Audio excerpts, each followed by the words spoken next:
হযরত আবু হুরায়রা রাদিয়াল্লাহু তাআলা আনহু বলেন, ক্বালা রাসূলুল্লাহি সাল্লাল্লাহু আলাইহি ওয়াসাল্লাম, আল্লাহ রাসূল সাল্লাল্লাহু আলাইহি ওয়াসাল্লাম বলেছেন, ইন্না গিলদা জিলদিল কাফিরে ইসনানে আরবাউনা দিরা। আল্লাহর নবী সাল্লাল্লাহু আলাইহি ওয়াসাল্লাম বলেন, নিশ্চয় জাহান্নামী ব্যক্তির শরীরের চামড়া হবে ৪২ হাত মোটা। আল্লাহর নবী বলছেন, জাহান্নামের মধ্যে জাহান্নামীর ব্যক্তির শরীরের চামড়া হবে ৪২ হাত মোটা। ওয়া ইন্না জিরসাহু মিসলু উহুদিন, এবং তাদের দাঁত হবে উহুদ পাহাড়ের সমান।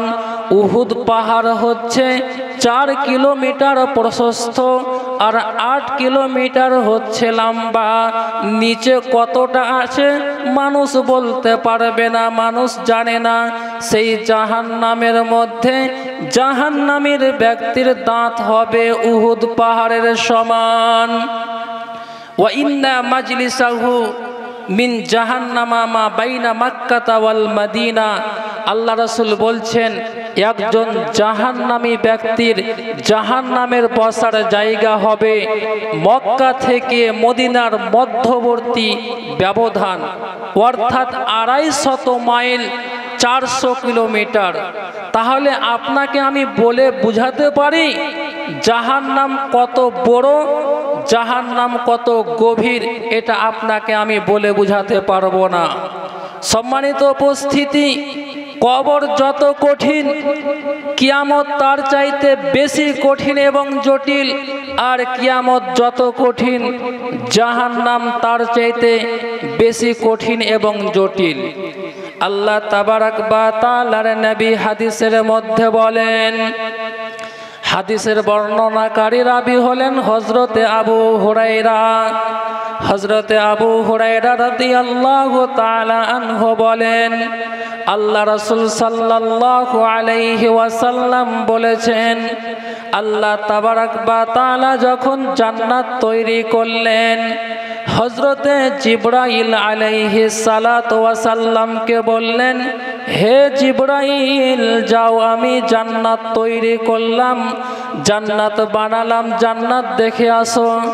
আল্লাহর অর্ডারে হযরতে জিবরাইল আলাইহিস সালাম জান্নাত দেখে এসে আল্লাহকে বলছে, হে আল্লাহ, তোমার ইজ্জতের কসম, তোমার মর্যাদার কসম, জান্নাত এমন একটা শান্তির জায়গা, সেই জান্নাতের মধ্যে প্রত্যেকটা মানুষ যাওয়ার জন্য আশা রাখবে। এবার জান্নাত যেতে হলে কি কষ্টকর রয়েছে। আল্লাহ রাব্বুল আলামিন জান্নাতকে চারিদিক দিয়ে কষ্ট দিয়ে ঘিরে দিলেন। ঘিরে দেওয়ার পর হযরতে জিবরাইল আলাইহিস সালামকে বললেন, হে জিবরাইল, যাও, এবার তুমি জান্নাত দেখে আসো। হযরতে জিবরাইল আলাইহিস সালাম জান্নাত দেখে এসে আল্লাহকে বলছে, হে আল্লাহ, তোমার ইজ্জতের কসম, তোমার মর্যাদার কসম, জান্নাতে যেতে হলে কি কষ্ট রয়েছে। আমার মনে হচ্ছে কোনো মানুষ যেন জান্নাতে প্রবেশ করবে না। এবার আল্লাহ রাব্বুল আলামিন জাহান্নাম তৈরি করলেন। জাহান্নাম তৈরি করার পর হযরতে জিবরাইল আলাইহিস সালামকে বললেন, হে জিবরাইল, যাও, আমি জাহান্নাম বানালাম, জাহান্নাম তৈরি করলাম, যাও, তুমি জাহান্নাম দেখে আসো। এবার আল্লাহর অর্ডারে, আদেশে হযরতে জিবরাইল আলাইহিস সালাম জাহান্নাম দেখতে গেলেন। জাহান্নাম দেখে এসে আল্লাহ তাবারাক ওয়া তাআলাকে বলছেন, হে আল্লাহ, তোমার ইজ্জতের কসম, তোমার মর্যাদার কসম, জাহান্নাম এমন একটা ভয়াবহ জায়গা, এমন একটা শাস্তির জায়গা, যেই জাহান্নামে কোনো মানুষ যাওয়ার জন্য আশা রাখবে না। এবার আল্লাহ রাব্বুল আলামিন সেই জাহান্নামকে মনের প্রবৃত্তি দিয়ে, মনের বাসনা দিয়ে, মনের কামনা দিয়ে জাহান্নামকে চারিদিক দিয়ে ঘিরে দিলেন। এবার হযরতে জিবরাইল আলাইহিস সালামকে বললেন আল্লাহ তাবারক ওয়া তাআলা হযরতে জিবরাইল আলাইহিস সালামকে বললেন, হে জিবরাইল, যাও তুমি জাহান্নাম দেখে আসো।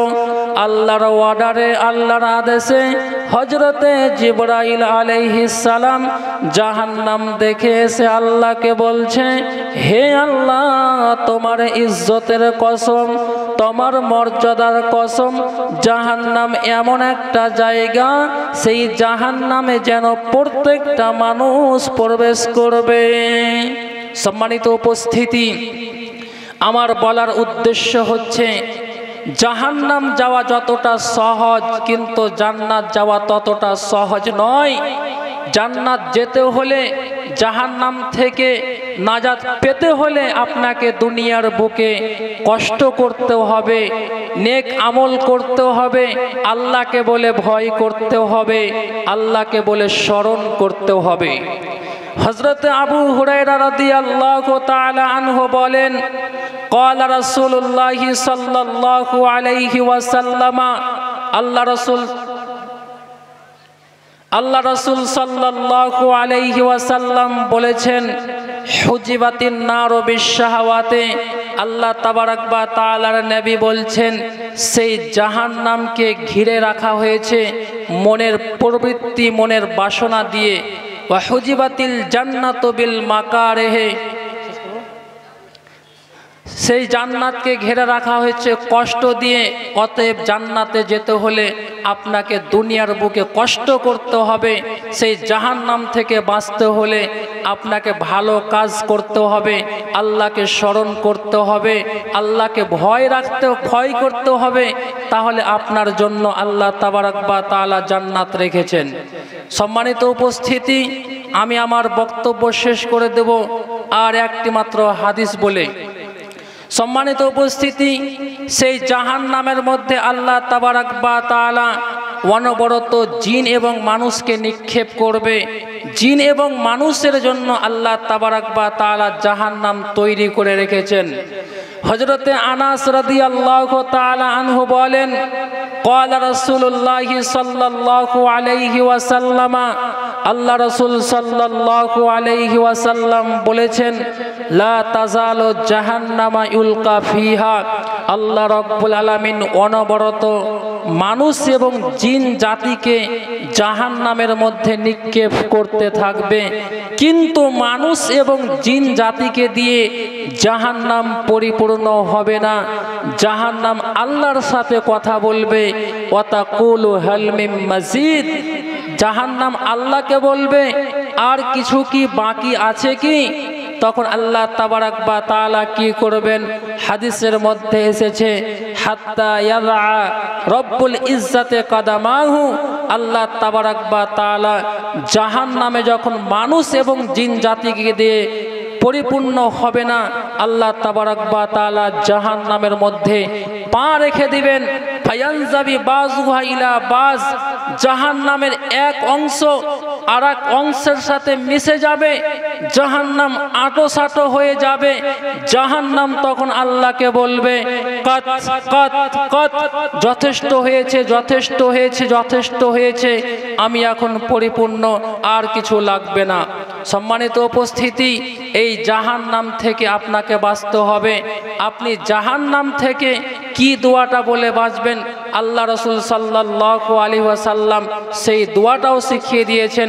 কোনো ব্যক্তি যদি দিনে 3 বার অথবা 7 বার যদি সেই দোয়াটি পাঠ করে, সেই দোয়াটি হচ্ছে, আল্লাহুম্মা আজরিনি মিনান নার, হে আল্লাহ, তুমি আমাকে জাহান্নাম থেকে পরিত্রাণ দাও, জাহান্নাম থেকে বাঁচাও। জাহান্নাম আল্লাহকে বলবে, হে আল্লাহ, তোমার অমুক বান্দা আমার কাছ থেকে বাঁচতে চেয়েছে, অতএব তুমি তাকে আমার কাছ থেকে পরিত্রাণ দাও।